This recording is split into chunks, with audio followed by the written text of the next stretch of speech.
Ah, bon, un petit live vite fait là, à la vague que je te pousse. Hein.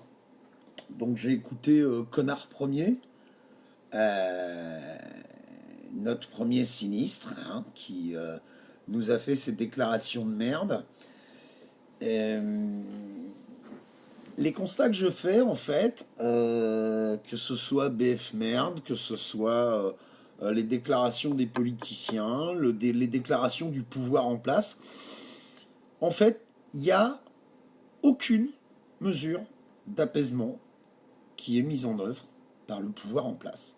Aucune. On va rajouter des policiers, on va rajouter des forces de l'ordre, on va changer de matériel, on va en mettre de plus en plus. Voilà. Vous voulez la guerre civile. Vous faites en sorte d'installer un climat de peur, voire de terreur. Je, je, je suis choqué, mais vraiment choqué, par ce que je vois et par ce que j'entends. J'ai vu mon ami Thierry Paul Valette tout à l'heure qui était sur BF Merde, parce que Thierry a du courage, Thierry est sur tous les fronts, Thierry ne perd jamais une occasion d'essayer d'exprimer clairement, simplement ce qui se passe sur le terrain. Et j'ai eu l'impression de le voir se faire lapider par les quatre connards qui étaient autour de lui. Donc il y avait, j'ai noté son nom tellement il m'a gonflé, Stanislas Godon, le représentant du syndicat de la police, espèce de gros blaireau, bas du bide, l'air vitreux, les yeux en trous de serrure, qui ressemble à rien, qui dénie tout, et c'est tous les casseurs, et chez nous la police tout va très bien, non, non, non, tes CRS matraquent, tes policiers tabassent, ce que tu racontes c'est faux, dès lors que Thierry sait s'exprimer, il en prend plein la gueule, ou alors on lui coupe la parole en permanence. Il y avait une espèce d'analyste à côté du connard du syndicat de la police, on ne savait pas trop pourquoi elle était là. Je pense que c'était le pourcentage de putes sur un plateau de télé. La tête de notre journaliste, bah lui forcément c'est les casseurs, c'est les casseurs, c'est les casseurs, c'est que ça. Et puis on a vu une députée, la REM, la pauvre, elle s'est retrouvée devant un mur, elle s'est retrouvée avec un mur devant chez elle. Voilà. C'est-à-dire qu'il y a des gens qui se font gazer, il y a des gens qui se font tabasser, il y a des gens qui vont abusivement en garde à vue, il y en a même qui vont abusivement en détention, il y a des types qui essaient de se battre autant qu'ils peuvent, il y a des gens qui manifestent pacifiquement, il y a des gens qui sont terrorisés à partir du 8-9 de chaque mois parce qu'ils ne peuvent pas acheter à bouffer, ils ne peuvent pas acheter de quoi rouler, compagnie. Et le drame de notre brave député la REM, c'est qu'il y a un mur en parpaing devant sa porte. Vous vous rendez compte, hein? Le premier sinistre annonce 80 000 policiers, dont 5 000 sur Paris. Nous, les révolutionnaires, parce que il va falloir les appeler comme ça à un moment donné, il faut qu'on soit 800 000, il faut qu'on soit 8 millions, il faut qu'on soit plus nombreux qu'eux, plus déterminés qu'eux. Je casse rien, moi. Vous cassez rien. Les gens ne cassent rien. Mais là, on les met dans de bonnes conditions pour être sûr qu'ils sortent de chez eux pour aller casser. C'est ce que vous voulez, c'est ce que vous allez avoir. Voilà. Moi, je ne vais pas appeler à la haine. Sincèrement, je ne vais pas l'appeler à la haine. Quand on nous parle sur Twitter, tweet de Castaner, qui déclare un manifestant a lâchement attaqué les forces de l'ordre, le mec il y va quasiment à main nue contre 4 lascars en tenue anti-émeute, du Kevlar des pieds à la tête et un bouclier et une tonfa. C'est ça la lâcheté? Des CRS qui ramassent des pavés et qui les jettent sur des manifestants qui n'ont pas de casque, manifestants dans lesquels il y a hommes, femmes, enfants, vieillards. Nos politiques en place sont en train d'assassiner la liberté, d'assassiner la démocratie, avec de fausses excuses. Les manifestations doivent être déclarées. Tiens, regarde, mettez votre gilet jaune dans votre slibard, regroupez-vous sur une place, dégainez-le, faites un gros fuck aux forces de l'ordre quand elles arrivent, remballez-le, changez de place, regroupez-vous ailleurs, attendez qu'ils reviennent, retournez à la place précédente, et ainsi de suite. Rendons-les dingues. C'est intolérable de voir un pouvoir comme celui-ci. Je veux dire, Édouard Philippe nous parle du ministère de la Justice qui doit prendre ses décisions. Le ministère de la Justice est à la solde d'Emmanuel Macron. Le Parlement est à la solde d'Emmanuel Macron. Il contrôle le législatif et l'exécutif. Il n'y a plus de débat démocratique en France. C'est à nous de le faire. C'est à nous de le faire, ce débat démocratique. Pas dans la violence. Comme l'a déclaré Thierry tout à l'heure, quand un mec s'en prend délibérément aux forces de l'ordre, je peux pas cautionner. Mais interdire et condamner, je suis désolé, j'y arrive pas. Je n'y arrive pas. J'ai été sur le terrain. J'ai vu des gens se regrouper pacifiquement. Et j'ai vu des CRS arriver et sans sommation, comme l'a déclaré Thierry tout à l'heure sur BF Merde, tirer, balancer des gaz lacrymogènes, utiliser des flashballs. Le gouvernement aurait très bien pu, par exemple, déclarer ce soir dans les merdias, bon ben voilà, nous on prend une mesure, on enlève les flashballs. On va continuer de vous mettre de la lacrymo plein la mouille, parce que clairement vous nous gonflez, mais on enlève les flashballs. Non, que nenni. On cautionne les comportements de CRS enragés. On cautionne des comportements irrationnels. C'est irrationnel de tirer au niveau de la tête avec un flashball. Et Stanislas Mécouille, non, c'est hyper réglementé, ils ont des ordres, ils sont sanctionnés. Si un policier commet un manquement, c'est-à-dire que si un mec se fait arracher un œil par un flashball, ça s'appelle un manquement. C'est comme ça qu'on nomme ce truc. Le premier sinistre, tout à l'heure, déclare que si 1000, 10 000, 100 000 personnes réclament la destitution, eh bien, ces 100 000 personnes deviendront des ennemis de la République.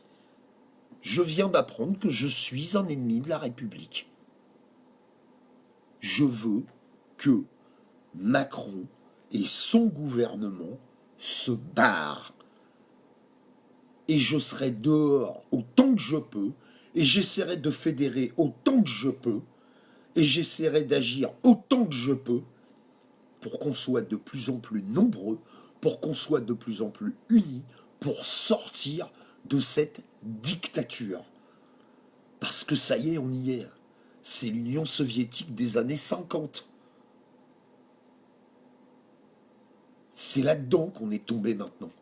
On va ficher les gens. On veut utiliser à l'encontre de gens qui manifestent des mesures créées pour les terroristes. Je ne sais pas si vous vous rendez compte, quoi. Le nombre peut vaincre. Le nombre. Tous les gens qui regardent ce live, partagez-le, diffusez-le, parlez-en autour de vous. Parlez-en autour de vous. Recrutons encore et encore des gens. Expliquons-leur que quel que soit leur niveau socio-professionnel, ils se font pigeonner par la politique actuelle.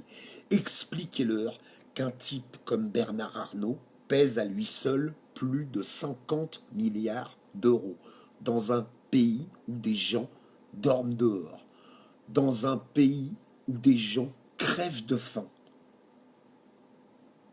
Il y a écrit liberté, égalité, fraternité au-dessus de nos institutions. On devrait l'effacer. On nous taxe de détériorer les édifices publics. On devrait effacer. Parce que c'est plus vrai. La liberté, elle n'existe plus. L'égalité, elle n'existe plus. La fraternité, on peut nous la reconstruire. Si on est capable de s'unir, si on est capable de se fédérer, si on est capable d'être entre nous. J'en ai déjà parlé dans un autre live.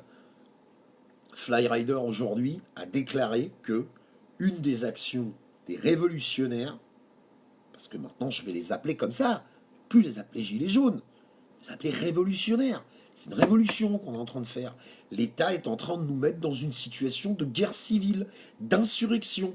C'est ce que j'ai vécu à Rouen, moi, samedi dernier, quand je me suis retrouvé dans la rue, complètement opaque de gaz lacrymogène, avec des mecs en armure d'un côté, des mecs en armure de l'autre, qui m'attendaient patiemment pour me démastiquer la gueule à coups de matraque, que je me suis démerdé au dernier moment à toquer à la porte d'un établissement pour pouvoir rentrer, me mettre en sécurité et mettre les miens en sécurité. C'est une situation de guerre civile, ça. C'est comme ça que ça s'appelle.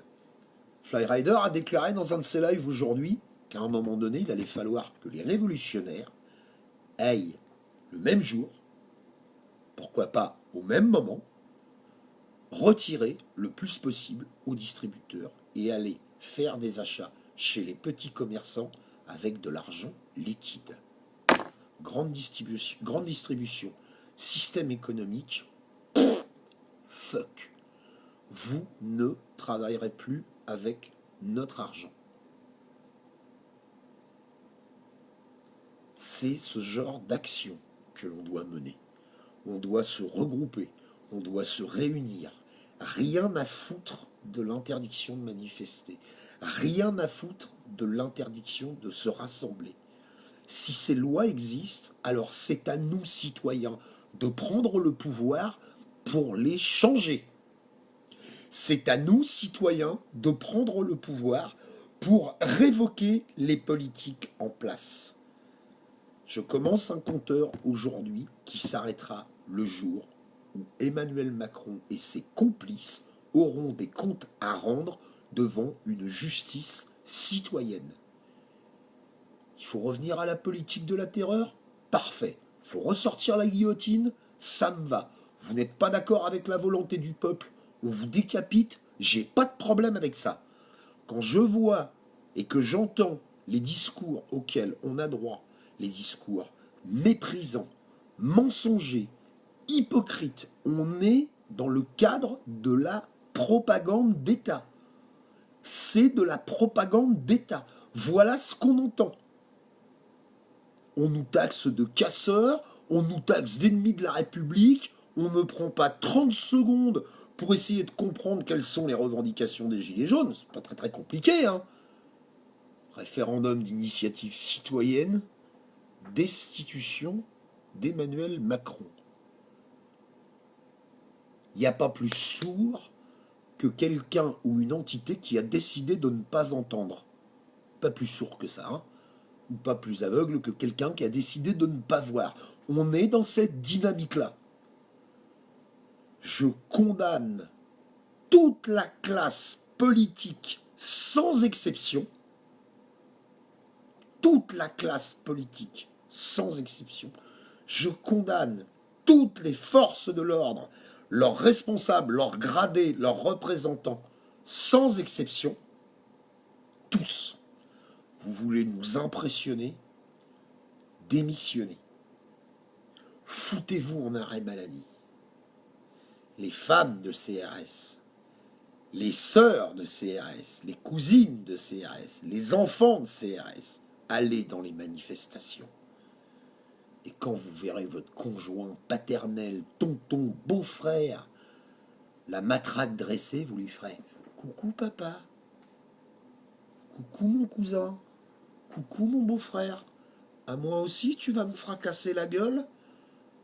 Tous les soirs tu rentres du boulot exténué, enragé, avec la pression que tu as sur les épaules. Et pour faire tout ça, on t'envoie en première ligne, où t'en prends plein la gueule pour un salaire de misère. Donc là, tu vois, aujourd'hui, moi je défile devant toi. Alors tu vas me péter la gueule? Tu vas me mettre en garde à vue? Ou à un moment donné, tu vas essayer de retrouver tes esprits et redevenir un être humain. Un être humain. Unissez-vous, fédérez-vous. J'ai fait un live aujourd'hui pour la Haute-Normandie, la zone située entre Dieppe, Le Havre et Rouen. Je me suis inscrit sur des groupes locaux. Il faut absolument, absolument qu'on se regroupe en assemblée, qu'on discute entre nous dans des endroits ou secrets ou privés. Voilà. Pour que nous, on mette en place des stratégies de sabotage. Voilà, de sabotage. Parce que c'est là qu'il faut aller. Pour destituer ces gouvernants et pour que le peuple reprenne le pouvoir.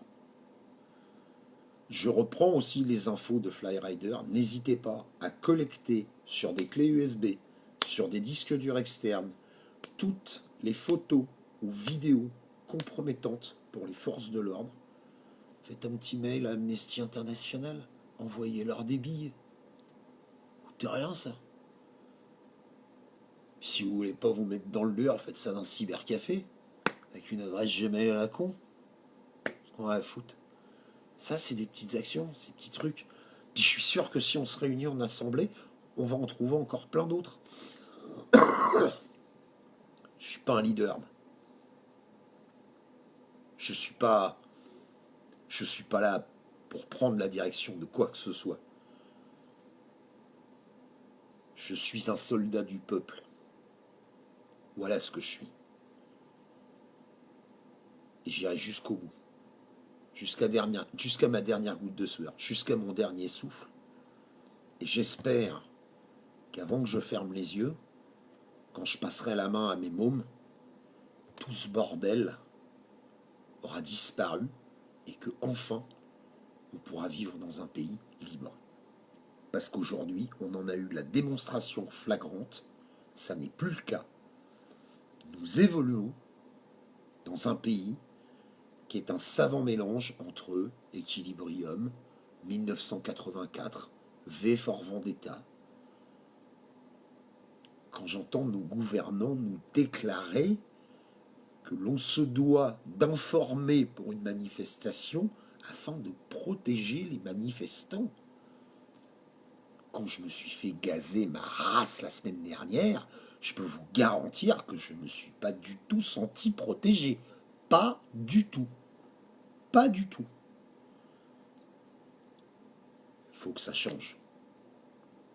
Si on ne se fédère pas, si on se divise entre nous pour des conneries, si on ne reste pas focalisé sur l'essentiel et qu'à l'issue de la destitution de ce gouvernement, là nous prenons la décision entre nous d'instaurer un système démocratique, si on met la charrue avant les bœufs, on est mort. 2 objectifs. Le référendum d'initiative citoyenne, la destitution d'Emmanuel Macron. Point. Quand ça c'est fait, on peut passer à autre chose. Il ne faut rien lâcher. Rien, rien, rien. À tous les niveaux. Je vous souhaite une très bonne soirée à tous. Courage s'il y a des gens qui sont dehors. Courage pour continuer la lutte. Parlez-en autour de vous. Tout le monde n'a pas forcément accès aux réseaux sociaux. Parlez-en autour de vous. N'oubliez pas qu'il y a des gens autour de vous. Essayez de vous aimer les uns les autres. Bordel de merde. Essayez de vous tolérer les uns les autres. Quelles que soient vos catégories socio-professionnelles, quelle que soit votre religion, vos origines, votre couleur de peau, on s'en fout. Parce que le gouvernement en place, là, il n'en a rien qu'à de savoir d'où vous venez, où vous allez et en quoi vous croyez. Si jamais vous avez le malheur de dire « je ne suis pas d'accord avec Emmanuel Macron », on menace de vous mettre en tôle. Voilà. Bonsoir à tous et bon courage. Ciao.